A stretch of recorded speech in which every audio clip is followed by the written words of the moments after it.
Açık Radyo'nun YouTube kanalına hepiniz hoş geldiniz. Bugün efsanevi bir müzisyenle beraberiz. Dave Mustaine'le birlikte. Mr. Mustaine, thank you for being here, for being with us just the day of your concert. Sure. And You're thank welcome. you for your time. I mostly try to improvise during the interviews, but well, to meet with the legend when I was listening to since my childhood. So I imagined this interview like a recap story of 40 years. I just want to start with a retrospective question. Well, you've been touring and recording and leading the Megadeth for more than 4 decades. What still excites you when you wake up in the morning? Life. I don't really need a stimulant. I'm very happy in where I'm at in my life right now. I have a great relationship with my family.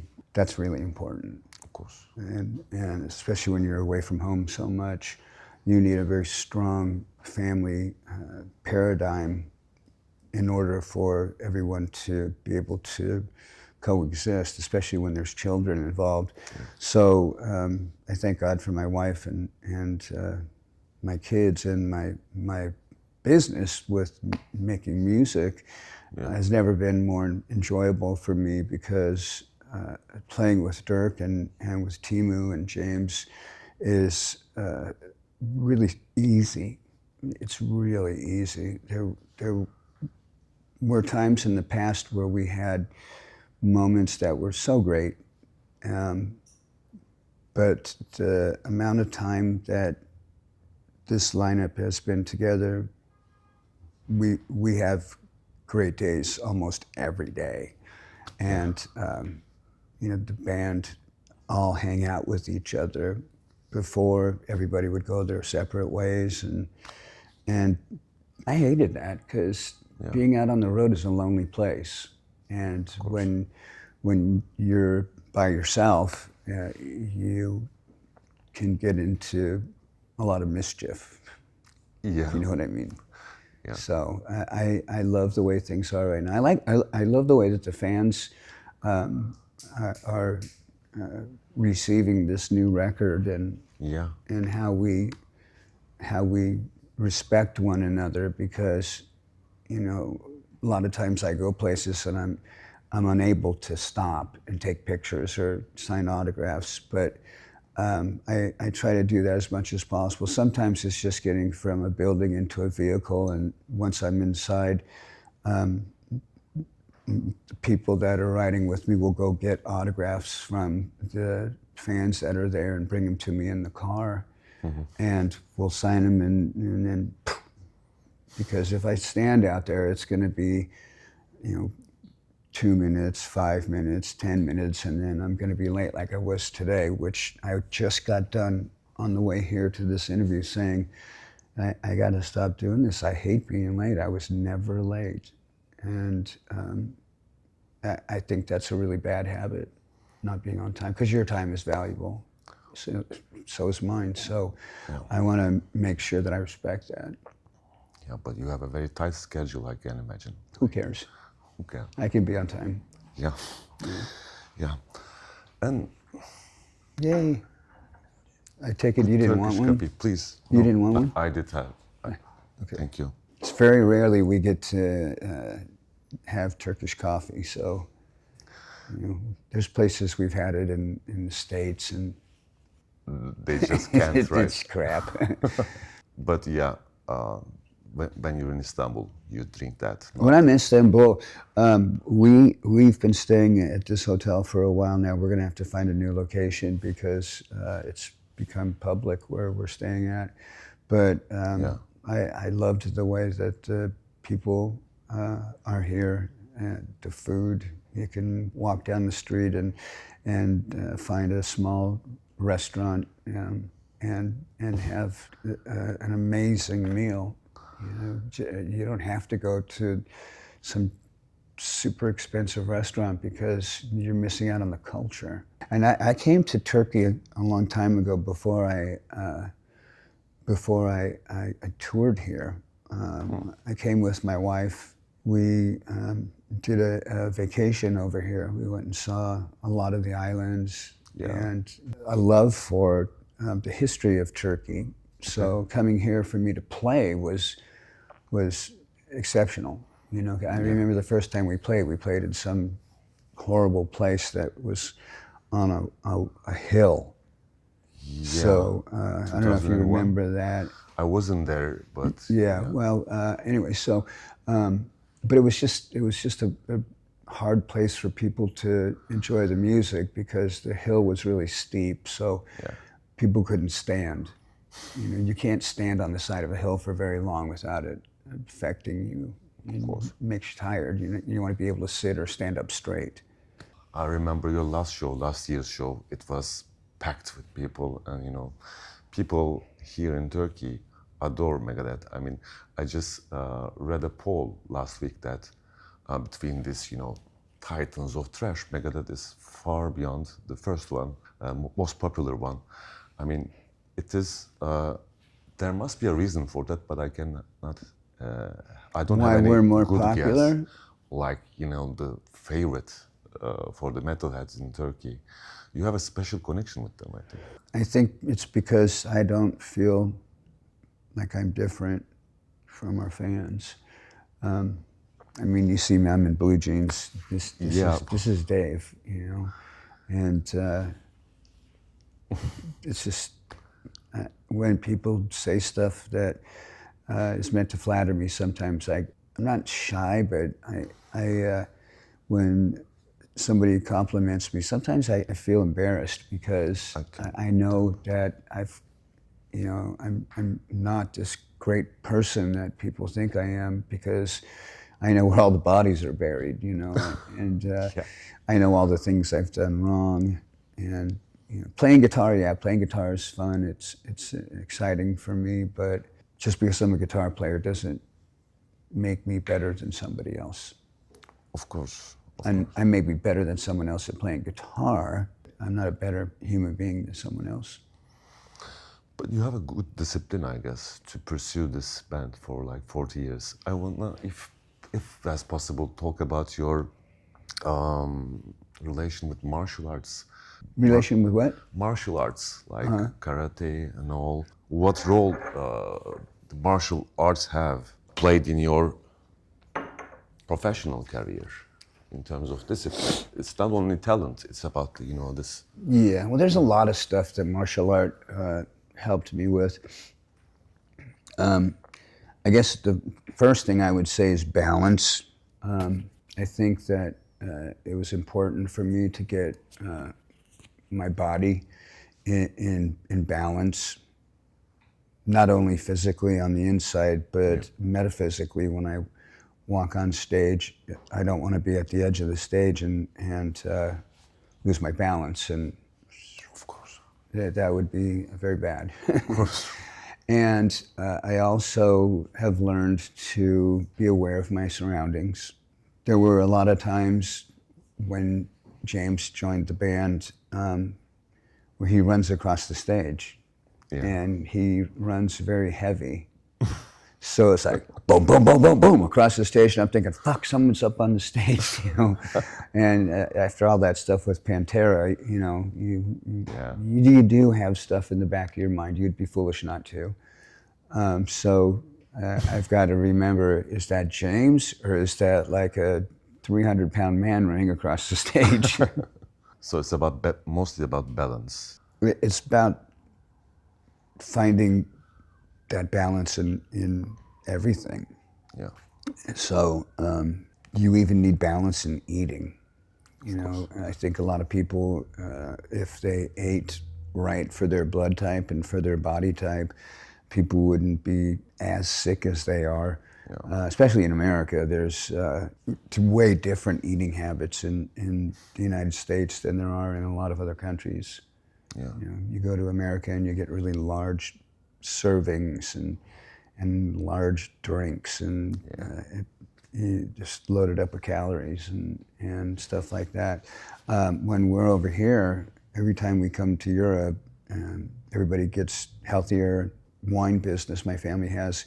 We have a property in Italy, and Pam and Electra were just there for about a month, and every time they go to our place there, they come back and they're tan and skinny and healthy, and this time they took our dogs there. So yeah, it's about finding balance. You know, when you're a person who owns an animal and they go away for that long, that breaks up your rhythm, that breaks up your balance. You can't be yourself 100% when you have a pet, which is a responsibility, not like a child, but it's still a living thing that you have to take care of.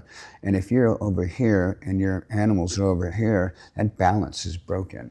Yeah. You know, and it's stuff like that all the time. You know, thank God for Zoom, being able to make it easy for people to call home. I remember the first time I ever had a device that I could call home, and it was through a telephone and a television. And this was like 30 plus years ago when this happened. The technology's changed. Yeah, it's really easy to do that now, but that doesn't replace the physical touch of a loved one. Of course. Yeah. Of course. Your relation to Italy, when did it start? Is it an old business? The property we got was based on our wine, and the land, the soil, the air, the ocean air. It's a very small town. Most people they've never heard of it. I didn't hear of it. I never heard of it. But we found a nice place. We planted our wine. We buy wine from other places around the world, we buy grape juice is what it is, and then we turn it into wine. And we do that from California, which is famous for wines. But California wine has sulfates in it, which causes a lot of headaches with some people. Yeah. So I don't drink California wine myself, but there's a lot of people who love stuff from Napa Valley and also some of the other places on the West Coast, like Sedona and so on. So we got the place in Italy because the fruit is spectacular in Italy and in France. It is. It's Mediterranean. I mean. Yeah. Well, you guys have all the luck over here. Yeah. Well, I love the south wine. The wine from the south of Turkey is fantastic. But from the south of Turkey? Yeah. Really? Yeah. Exactly. Which one? Well, I prefer Denizli wine, which is part of an Aegean city. Will you write down for me when you're done? Of course. That'd be great. I will. The martial arts and all, and now we're talking about the wine. I mean, it's a good thing to have a conversation with you on the real side of life, because I mean. But that's kind of like you see a man that plays football like in America, right? Yeah. And he can be big in stature, but when it's game time, he's massive, you know. Of course. There used to be a fine in the football, the league, where you couldn't take your helmet off. Yeah. And that was because they didn't want all the players to be recognized. They wanted them to all be equal. Okay. And no one in the NFL respects that rule. They take not no one, a lot of people in the NFL disrespect that rule, and they take their helmet off right away. You know why they do that? So they can get clicks and ads and endorsements and stuff like that. Yeah. You know, football is football. You should be making a lot of really good plays every game, not just one and you take your helmet off. And that's what it's like in the music industry. One concert doesn't equal a superstar. You have to have many spectacular performances and know how to work an audience. You know, when we're playing live and the audience is cheering loudly after every song, I don't need to talk. Yeah. I don't need to say anything. I just keep playing. If we're playing and we finish a song and you know, the cheers are okay, but it gets kind of quiet, that means there's a lot of new fans there, or we're having a bad show.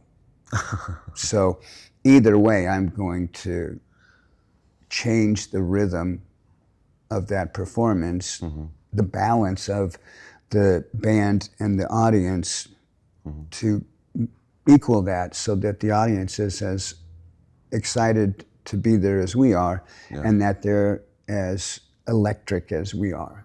Yeah. So that comes from being able to be a good field general, and you go and ascertain the battlefield, and you see, you know, security over here is being heavy-handed with somebody.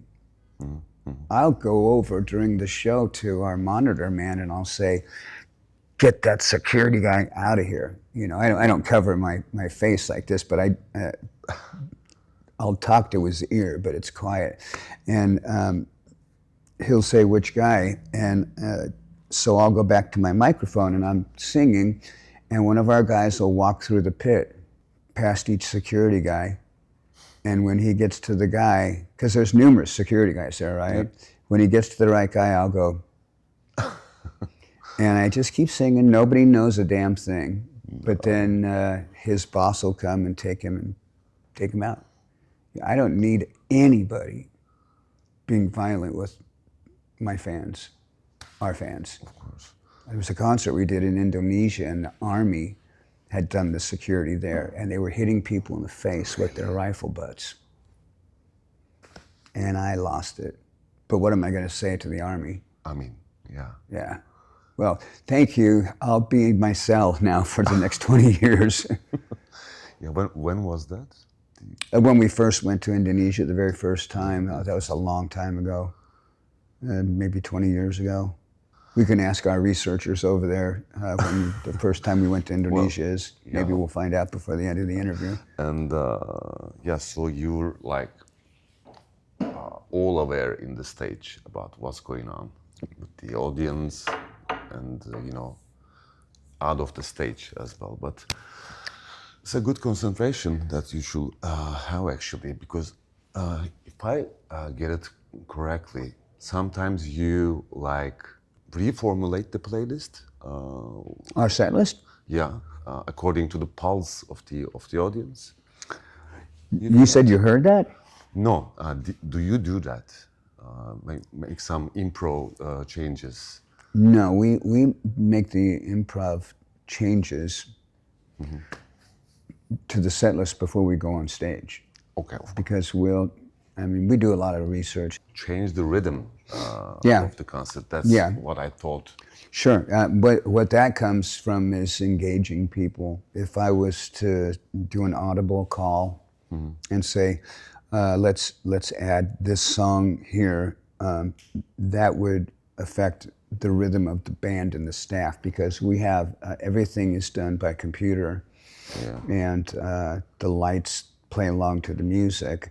So we would have to stop to put a song in the set list that wasn't there. And that, 30 seconds seems like an eternity on stage. So what I meant by that was trying to identify with the audience, and I usually say how many people are here for their first time. Yeah. And I'll say, okay, let's welcome all our new fans, because, who doesn't want to feel that camaraderie that the Megadeth family has? That's one thing this band has. Megadeth fans can be from two countries that are diametrically opposed with one another, but because of Megadeth, they'll put that aside. Which is a wonderful thing for me. Now, getting back to making the set list calls, we do that ahead of time, and we look back at the last time we played here. I'll tell you what I did with the set list. I made the set list for the show this morning. Okay, yeah. And I had the set list from the last time we played here. Why did I do that? Yeah, to make little attunements. Of course, but I wanted to see songs that I was playing again. Okay. And again, so that we can play some new songs. We have over 200 songs. Yeah. So there are the standard songs that we must play: Peace Sells, Holy Wars, and then the new songs when the new album came out, Tipping Point, Let There Be Shred, and then the other songs, the majority of them are songs that we add based on the feeling. And so we have the show from the last time we were there, and then we have the show from the last night we played, which our last show that we did was, I don't even remember the last show we did. Where was it? It was a festival somewhere. Where was the last show we did? Hellfest, yeah. Hellfest. Sorry, Hellfest. So that was the last festival we did, and we did a 90-minute set there. So I've got a 90-minute set from there, which we made really aggressive, because there's a really aggressive audience that goes to Hellfest. Yeah. And when we played several festivals before that, we did a festival called Rock the People. Rock the People. And we were one of the only metal bands there. So, we didn't play The Conjuring.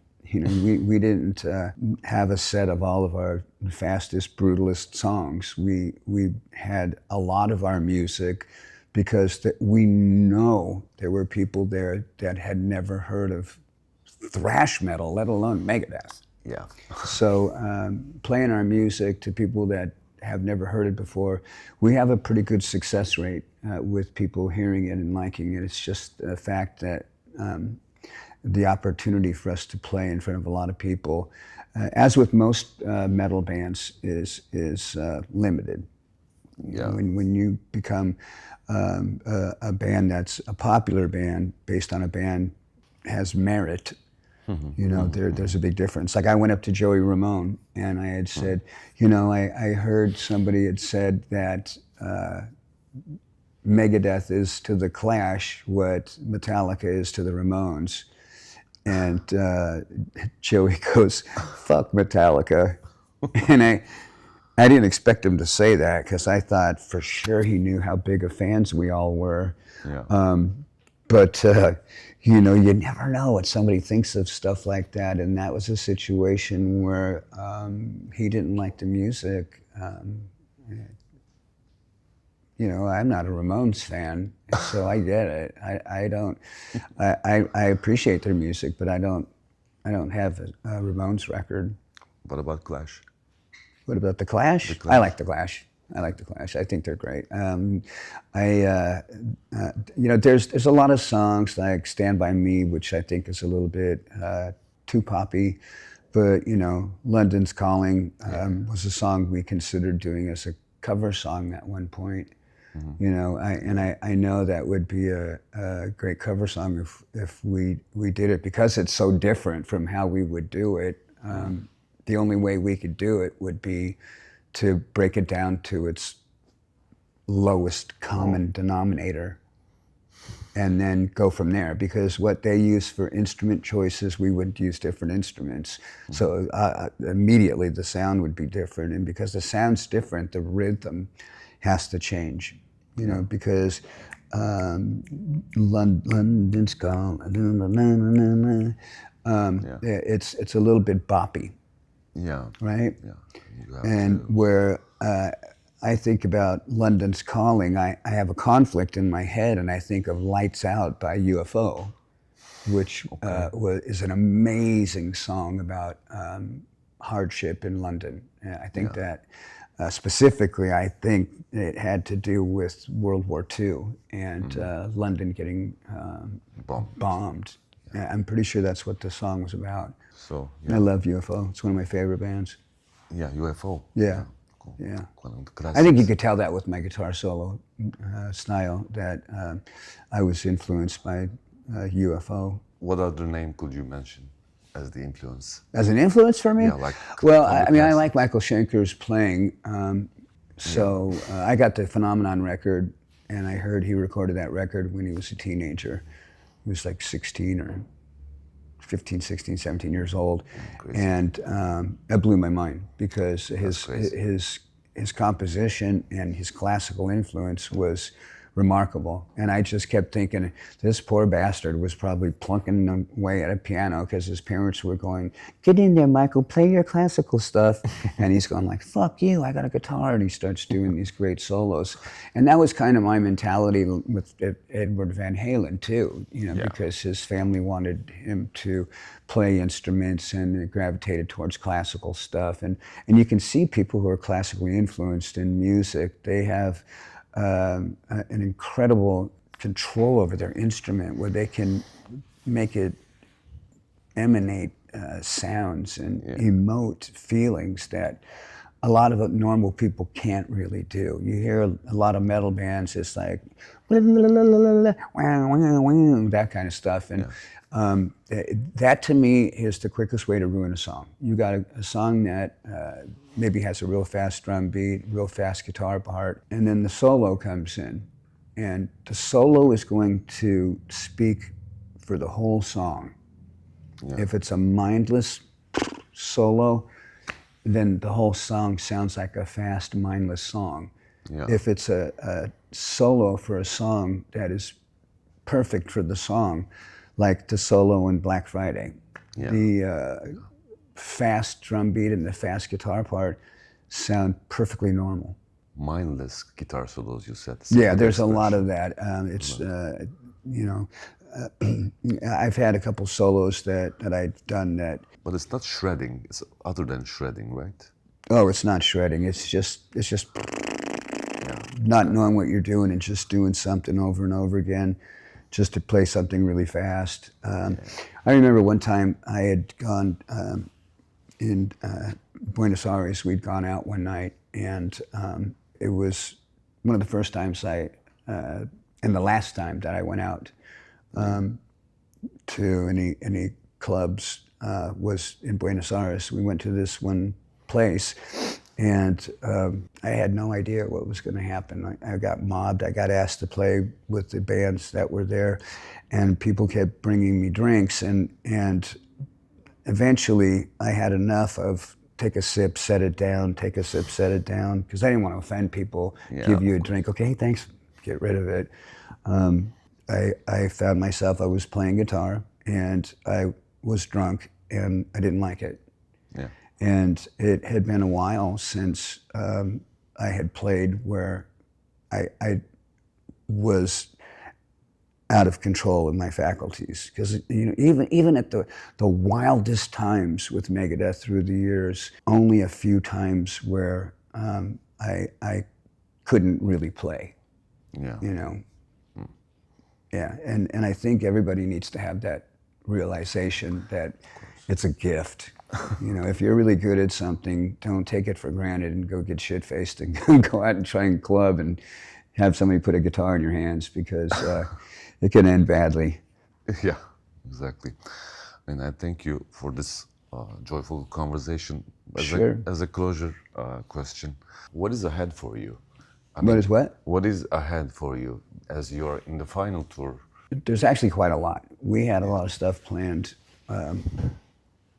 before we started this last record. We had a 3-year tour that had been booked, and so we have contracts for all those dates. And when we got halfway through the record and we started doing the guitar parts, Timu was flying back to Finland because he would come and stay in Tennessee for a couple of weeks, and then he would go back home. So when he's home, what am I doing? I'm playing guitar the whole time. When he comes back out, I'm playing guitar, he's playing guitar. When he goes, it's me playing guitar the whole time. So I'm playing guitar every day for months, all day. We're writing songs, we're writing parts, we're recording stuff, we're re-recording stuff. And my hands started to hurt really bad. Yeah. And I've got this thing, you can see it in my hand right there. You see that? Yeah, I feel it. I can feel it. Push hard. Yeah. Feel that? Yeah. So that's the extra bone.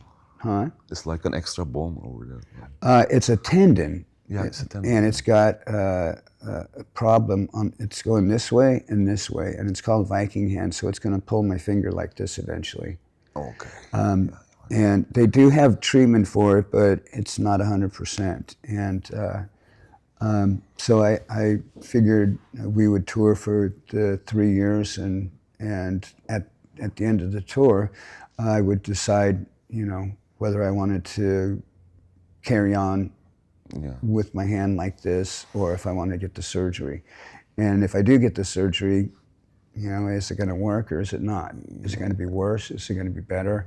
So there's a lot of ifs. Yeah. So we had a lot of stuff that we had planned around this, stuff with the band playing, stuff with fun stuff with the band and our fan base, a lot of film work, a lot of really cool stuff. We've got an announcement we're making next month that is so fucking massive. Yeah.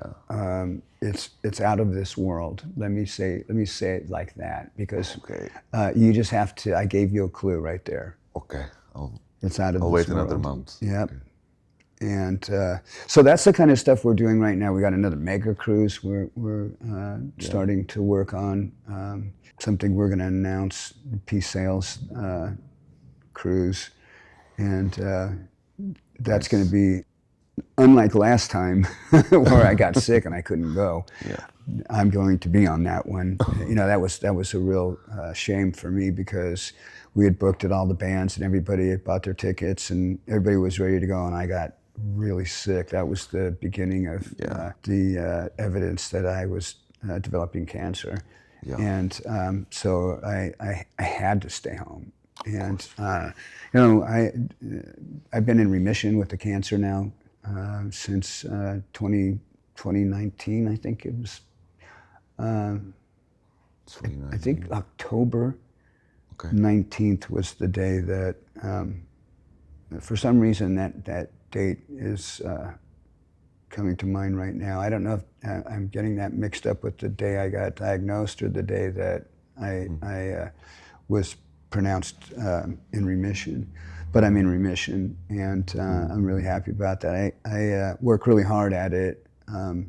Sometimes it's a bear. It's sometimes really difficult to deal with the side effects because the radiation and the chemotherapy that I did, it was all around my jaw. So all my teeth have been damaged, and I have to go to great lengths to protect my teeth. I had a tooth break on the tour. I had a tooth in the front break. I had a tooth up here break. Last tour, a tooth in the back here just completely break off. And how did you? So I have to have them put back in all the time. That's the thing. And normal teeth, when they fall out, you can put them back in if there's enough teeth left. But implants are the next step, and the side effect of the radiation has caused me to need to get implants. But you know what? I still can talk, and I can still sing. And a lot of people who get tongue cancer can't even talk. Yeah. So I thank God for that. And I thank my doctors and my family. We made Sick to Dying and the Dead record while I was going through all the cancer treatment, and we have a book coming out called In My Darkest Hour about my journey through cancer. Yeah. And it was very emotional. I read back through the book and saw what a lot of the people that I asked to participate in there said, the ones that witnessed everything, the ones that were there helping me through it. And there were some really harrowing days. There were some really ugly moments. Yeah. I didn't do terrible, but there were several really bad days, and I'm just grateful I got through it. It's like a recovery process, what you were just telling, but it's also many times you had to reinvent yourself. During this all 40 years, there had been many huge events, like like organizational conflicts. Recalibrating. Recalibrate, yeah. Yeah.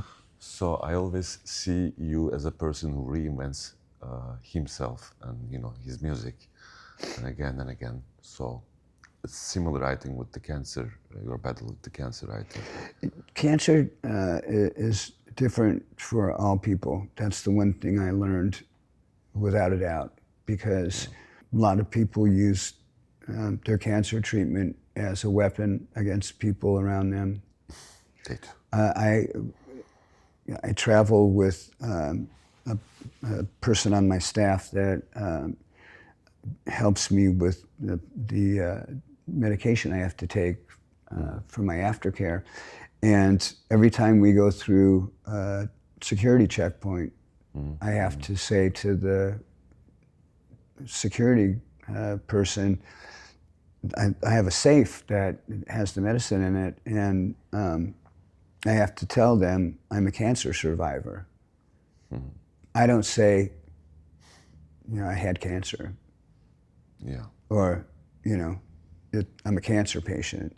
I have to remind myself I'm a survivor. Yeah. You know, and I've survived a lot of stuff, and I'm going to keep surviving.